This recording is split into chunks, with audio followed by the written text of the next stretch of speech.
স্কাইওয়াকের প্রধান বৈশিষ্ট্য হচ্ছে 435 মিটার দীর্ঘ এই স্কাইওয়াকটি দৈর্ঘ্য, প্রস্থ হচ্ছে 10.5 মিটার। এসক্যালেটার করা হয়েছে 2টো, লিফট করা হয়েছে 3টে, সিঁড়ি 3টে, মূল প্রবেশ ও প্রস্থানের পথ এসপি মুখার্জি রোড থেকে, শ্যামাপ্রসাদ মুখার্জি রোড থেকে, হাজরা রোড থেকে এবং কালীঘাট রোড থেকে, মন্দির কমপ্লেক্স থেকে 3টে জায়গা দিয়ে ঢুকতে পারবেন। অর্থাৎ জ্যামজটটা কিন্তু অনেকটা কেটে যাবে।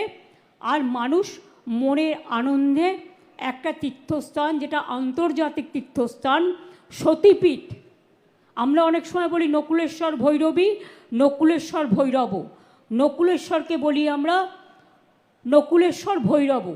যেমন তারকনাথ মন্দির আছে, এখানে আমাদের নকুলেশ্বর মন্দিরও আছে। সুতরাং সবটাই কভার হবে। আগে যান চলাচল কোনো পরিকল্পনা ছিল না।